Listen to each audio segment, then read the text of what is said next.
alihi wa sahbihi wa man walah wa la hawla wa la quwwata illa billah amma ba'd. Yang kami hormati pengasuh Pondok Pesantren Sidogiri, Lahat Fuad, segenap Dewan Guru, para ulama yang kami taati, pejabat pemerintah yang hadir baik sipil, Polri atau TNI yang saya hormati, hadirin sekalian yang dirahmati Allah Subhanahu wa taala.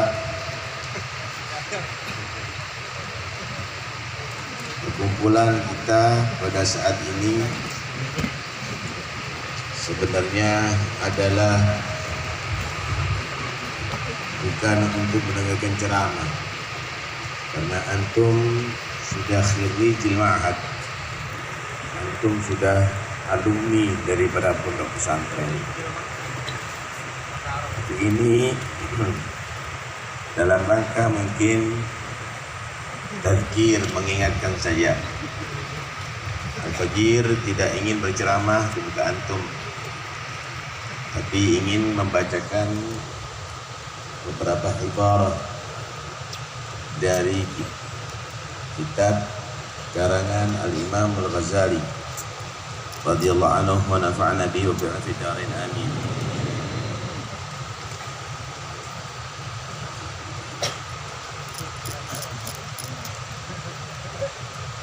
Bagi orang yang mempunyai ilmu, maka di belakang ilmu itu ada ilmu yang harus ia pelajari. Ta'allamul ilma wa ta'allamu lil ilmi as-sakinata wal waqar. Belajarlah ilmu. Setelah kamu menguasai ilmu, belajar lagi untuk ilmu as-sakinah wal waqar. Tahapan ilmu yang kedua, marhalah yang kedua ini adalah untuk kita mengetahui fungsi daripada ilmu. Bukanlah ilmu itu akan menjadi karamah dan syaraf hanya mujarradul ilm bi ghairi amal. Tapi al-ilmu adalah untuk al-amal. Lil ilmi adab, walil amal adab. Untuk ilmu ada adab, saudara. Untuk amal juga ada adab. Adabul ilm an ta'amal bih. Adabnya ilmu, kamu mengamalkan ilmu.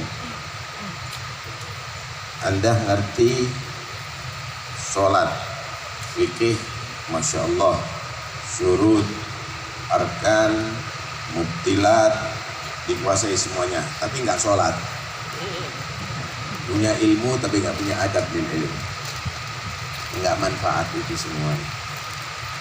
Anda tahu hukum haram, hukum maksiat, untuk bolak-balik itu kitab luar biasa, tapi kamu tidak mengamalkan ilmu. Inti kamu menjadi orang yang alim tapi yang tidak muta'addib. Hal yang demikian ini yang disebut oleh Nabi SAW, ada syaddun nas adaban yaumal qiyamah alimun lam yanfa'ullah bi'ilmi. Paling kerasnya adab nanti di hari kiamat bukan orang yang jahil, bukan suki, bukan orang yang bekerja ada di pasar, tapi justru orang yang berilmu tapi tidak Allah berikan manfaat ilmunya.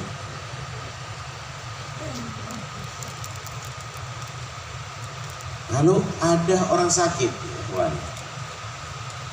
ada orang sakit, dia tahu penyakitnya, mungkin itu penyakit lambung, mungkin itu penyakit darah tinggi, kencing manis, dan dia sudah bawa obat.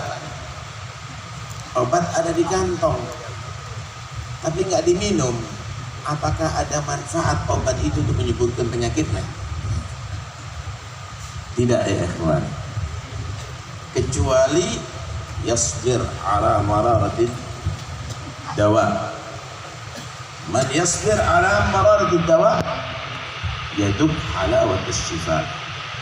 Orang yang siap untuk merasakan pahitnya obat, bentar lagi dia akan merasakan manisnya sehat. Begitu juga ilmu dikuasai, nahwunya, fikihnya, usulnya, qawaidnya, tapi nggak ngamalkan, sama dengan hamilud dawa lam yashrabud dawa, lam yashrabud dawa. Hamilul ilm ma ya'mal bi ilmih ka hamilud dawa lam yashrabud dawa. Nggak ada manfaatnya jadinya ya kawan. Seorang yang hidup ada di hutan, semua peralatan perang dibawa, semua senjata dibawa, pedang yang tajam dibawa, tombak dibawa, panah dibawa, dia diserang oleh singa. Apakah cukup dia membawa aslihah, senjata, akan selamat daripada serangan singa? Enggak ya kawan.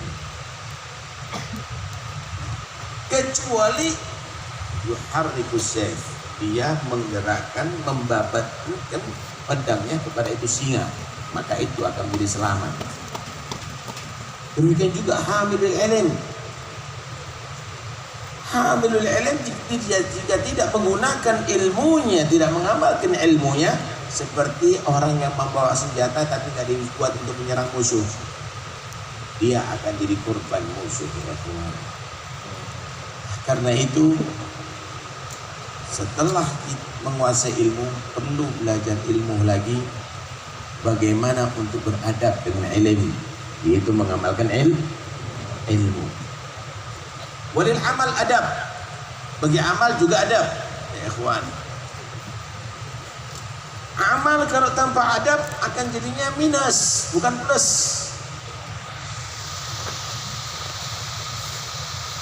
Kita misalnya sholat, ngamalkan ilmu, bagus, tapi sholatnya gak ada adab, gak ada khusyuk di sholat, gak ada hudur galab di sholat, gak ada ikhlas di sholat, itu pun sholat akan menjadi ghair maqbulah inda Allah subhanahu wa ta'ala. Walaupun secara ilmiah, ilmu itu sholat sah. Karena itu perlu belajar adab fil amal, perlu belajar adab fil amal. Kadang-kadang tampilan seorang ustadz, tampilan seorang dai, dia tidak diterima dakwanya karena meninggalkan adab dalam dakwah, karena meninggalkan amal dalam ta'lim dan nasrul ilm. Karena itu perlu adab ya ikhwani, dalam amal perlu adab. Di sinilah dikatakan oleh Imam Al-Ghazali radhiyallahu anhu, wa'lam yanbaghi lisalik syekhun mursyid murabbin. Bagi orang salik, orang itu saudara dikatakan salik itu harus mempunyai beberapa syarat ya. Wajib ala sarik arba'atu umur, 4 hal kalau orang itu dikatakan salik, yang akan menuju kepada Allah dan akan menjadikan ilmunya sebab rif'ah fid darajah, sebab untuk mengangkat derajatnya dia. Pertama, al-awwal i'tiqadun sahih, punya akidah yang benar.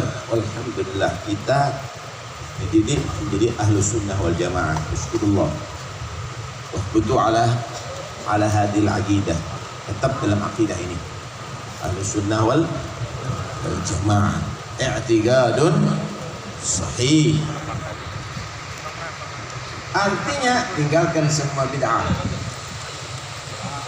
semua bid'ah fil usul, bid'ah fil aqidah, tinggalkan itu semuanya.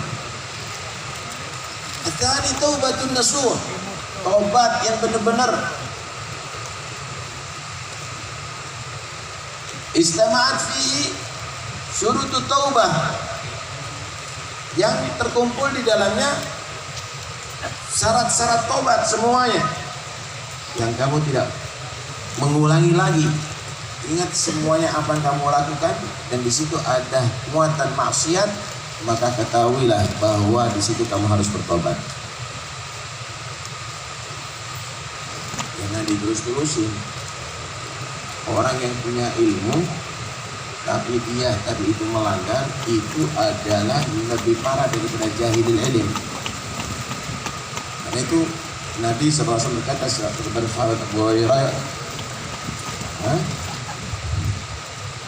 dalam satu riwayat dikatakan, ya ibna Adam ati' rabbak tusamma ajila wala ta'si fatusamma jahila. Wahai manusia, taatlah kepada Tuhan kamu, kamu akan disebut orang yang waras, orang berakal. Jangan maksiat kepada Tuhanmu, kamu akan disebut orang yang jahil. Wa in kathuba ilmu, walaupun banyak ilmunya kamu.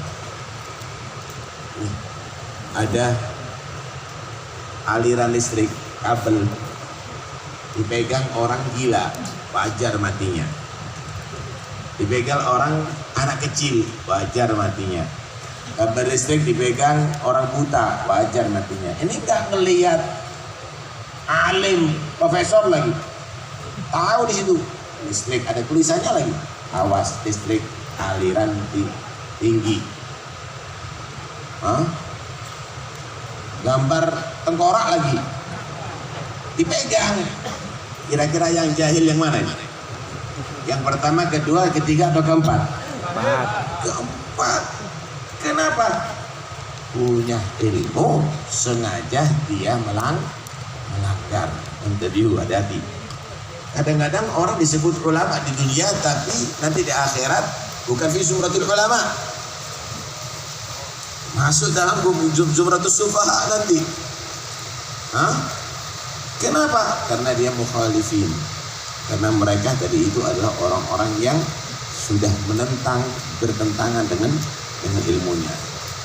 Yang ketiga, syarat salik, yaitu istirdaul khusum. Dia membereskan urusannya di dunia, nggak sampai dibawa di akhirat sampai dituntut di hadapan Allah. Sama tetangga dia minta maaf kalau ada kesalahan, sama guru, sama orang lain. Jangan membawa kesalahan kepada manusia nanti ada di akhirat. Kenapa?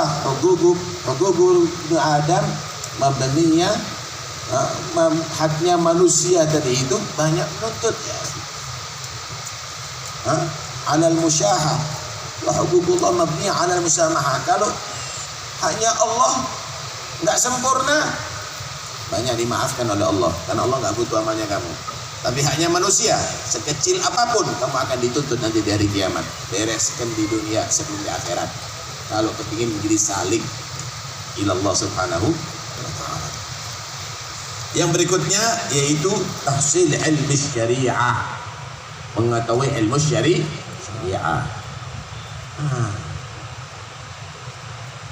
Kalau orang menjadi salik tanpa ilm itu keliru. Karena itu bagi yang menjadi syekhut thariqah, ini pengikutnya kamu itu dikatakan salikin harus ada ilmu syariah. Ini nggak bisa butuh diajari hakikat, saudara.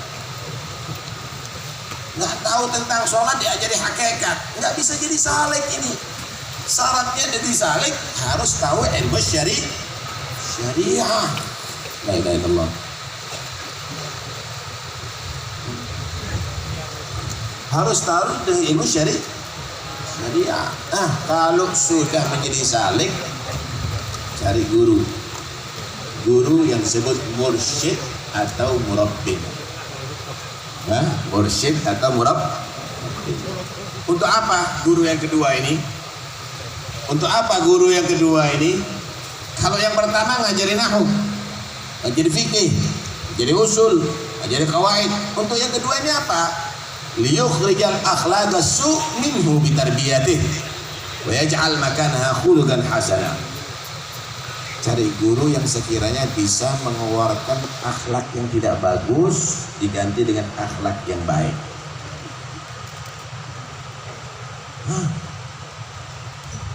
Dikatakan murabbin itu seperti falah,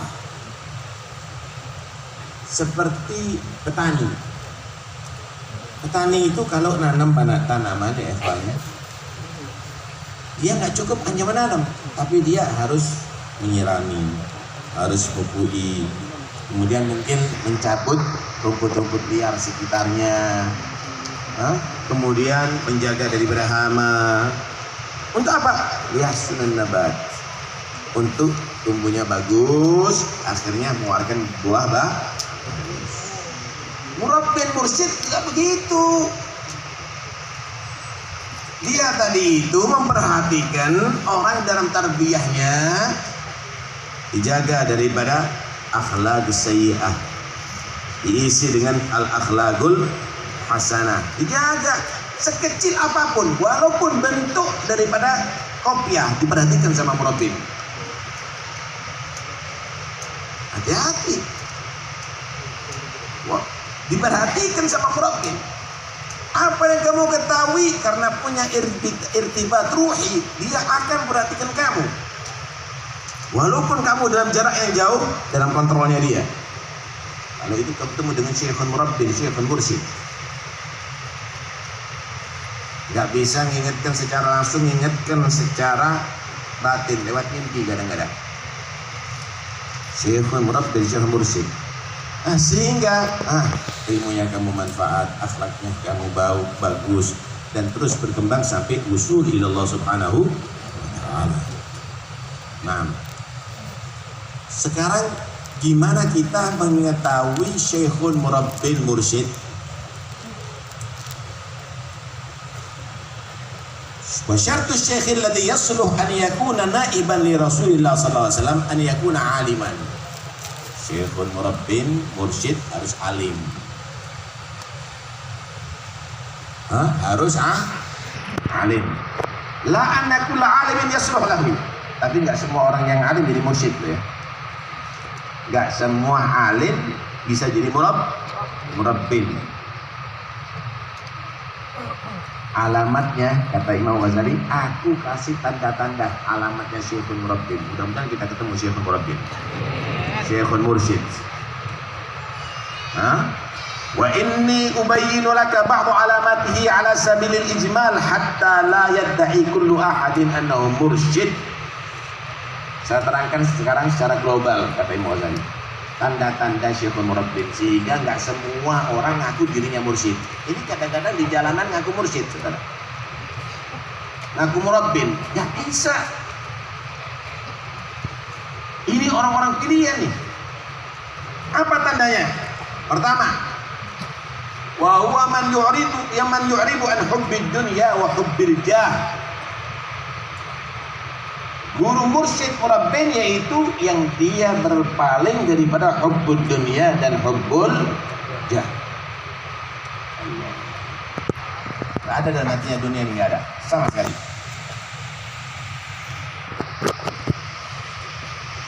Hubbud dunia wa hubbul mal wa hubbul jah yumbitani nifaq fil qalbi kama yumbitul ma'ul baql.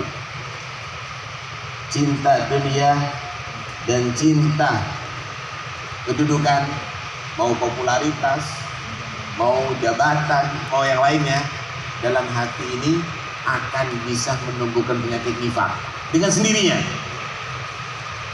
Sebagaimana air dengan sendirinya menumbuhkan ganggang, tumbuh lumut dengan sendirinya. Itu sudah ilmu pasti.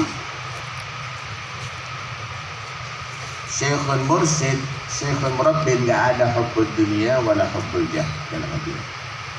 Ini paling sulit. Kalau hubbul mal mungkin semua orang bisa, tapi hubbul jah ini, waduh.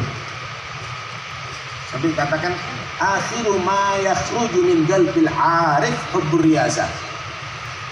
Orang wali itu terakhir yang keluar dari hatinya, dan dia akan sampai kepada derajat yang sangat tinggi, yaitu hubbur riyasah. Repot, walaupun pakai serban ini masih ada hubbur riyasah kadang-kadang. Apalagi suruh pidato begini nih. Apalagi kalau jalannya dikawal sama lancer tadi. Repot. Ini yang biasanya disalamani kemudian tidak disalamani, betul kadang-kadang.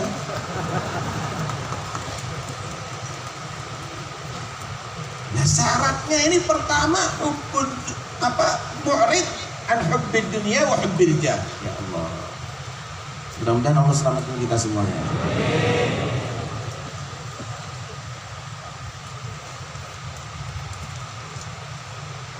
Yang kedua, wa kana qad taba'a li syakhsin basirin yatasasal mutaba'atuhu ila sayyidil mursalin. Ini syekh mursyid punya sanad dari Syekh Al-Arif, dari Syekh Arif sampai kepada Rasulullah. Gak lewat mimpi, saudara. Gak asal-asalan, saudara. Gak asal-asalan. Sanadnya jelas sampai kepada Nabi Sallallahu Alaihi Wasallam. Hati. Kadang-kadang orang ngaku marifat, tapi nggak punya sanad. Kalau nggak ada syekhnya, apa syaitan? Syaitan yang akan menyesatkan nantinya.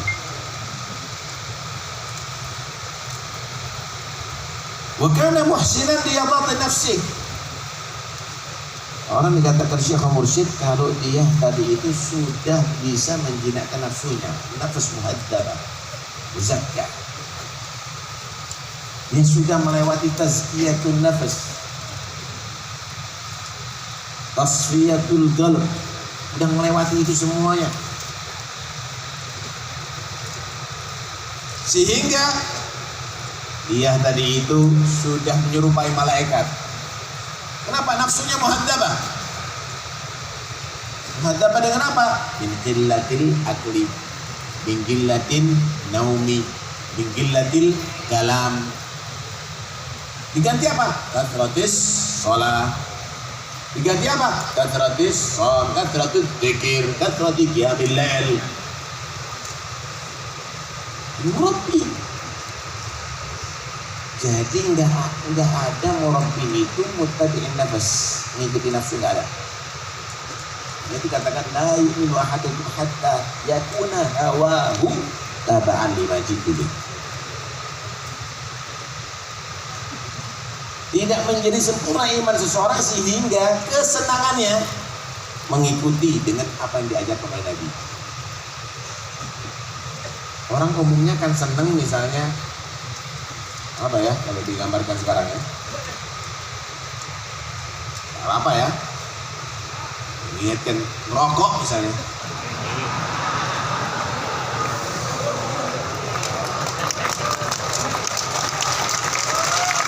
Ini tuh hawahu, kira-kira masa ngerokok dari hati ini. Kalau kepingin iman yang sempurna, ikuti Nabi SAW, gantiin salawat lah rokoknya ente, gantiin dzikir, ganti istighfar, ganti bacaan Quran, ganti kalimat tauhid. Kita enggak, di situ maulid kita rokokan di sini. La yu'minu ahadukum hatta yakuna hawahu taba'an lima jitu bih. Ini sanadnya Syekh Mursyid ini, Syekh Murabbi ini. Yang berikutnya, wa kana bi mutaba'ati Syekhil Basir ja'ilan mahasin akhlak lahu sirah. Syekhul Mursyid itu mengikuti mahasin menjadikan hasil akhlak sebagai sirah. Jadi kehidupannya semuanya itu saudara bisa ditiru. Oh sabar, oh khusyuk, oh jauh dari haram, oh latif orangnya, layyin, oh masya Allah afu, suka maafkan kesalahan orang, karim, semuanya bisa ditiru. Ada Syekh Mursyid. Waduh, siapa? Gimana caranya kita bisa balik ini? Inti jadi salik sodik, maka Allah akan menjadikan kamu Syekhul Mursyid. Kamu harus siap dulu. Anak siap jadi murid daripada Syekhul Mursyid, ini jadi salik sodik. 4 syarat surut salik tadi itu penuhi, maka Allah akan menyediakan kamu Syekhul Mursyid. Kadang-kadang Syekhul Mursyid ini gak pakai serban begini, Pak. Orang yang kita remehkan ternyata dia arif billah kadang-kadang, yang bisa membimbing kita, yang bisa mengarahkan kita sampai usul ila Allah Subhanahu wa ta'ala. Karena itu ya ikhwani, harapan kita semuanya yang punya ilmu ini belajar lagi ilmu untuk usul ila Allah. Dan itu perlu guru khusus, yaitu namanya Syekhul Mursyid Murabbi. Dan itu semuanya akan kamu capai jika kamu menjadi salik sodik. Jika kamu menjadi salik sodik. Dan jangan sekali-kali tertipu dengan semua penampilan. Ini penampilan ini, saudara, pakaian ini bisa jadi kostum. Jangan kita seperti anak kecil. Kalau kita sudah beli pakaian Superman, akan jadi Superman kita.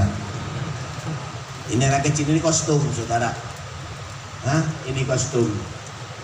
Nah, kalau diniatkan untuk tasyabbuh bis-shalihin, baguslah. Tapi jangan sampai kalau sudah pakai begini menyangka dirinya adalah kelas. Dia sama dengan yang ada di foto. Enggak sama sekali. Nah, surah dan hakikah lain, saudara. Surah dan hakikah lain. Kira-kira nasi mandi itu enak apa enggak? Enak. Buat kenyang enggak? Buat kenyang dan nikmat. Ya. Tapi kalau surahnya nasi mandi, gambarnya nasi mandi, percuma, enggak nikmat, saudara. Ya enggak nikmat. Nah, begitu juga hakikatul ilm. Begitu juga hakikatul ibadah. Kalau hanya ibadah dan ilm itu ada surah, nggak bisa dinikmati. Inti sholat gak nikmat, inti baca Quran gak nikmat, inti dzikir gak nikmat, inti dakwah gak nikmat, semuanya gak nikmat. Kenapa? Surah lal haqiqah. Gimana caranya untuk mendapatkan haqiqah? Semua yang hak dari Allah, semua hukukullah yang dilaksanakan, semua hukukul adami yang dilaksanakan, maka tadhhar al haqiqah. Semua hukukullah dan hukukul adami inti tegakkan. Dan hukukillah wa hukuk ibadah yadhhar laka haqiqah. Kalau kamu melaksanakan hak Allah, sholat kamu laksanakan dengan benar, yang khusyuk, yang khudu, yang adab, puasa dengan demikian, baca Quran dengan tadabbur, dengan tartil dan semuanya, maka akan nampak hakikat qiraatul Quran, hakikat sholat dan yang lainnya. Kalau enggak, surah lal hakikat nantinya ya kawan. Karena itu ayo kita tingkatkan kualitas daripada ilmu kita untuk mendapatkan hakikatul ilm dan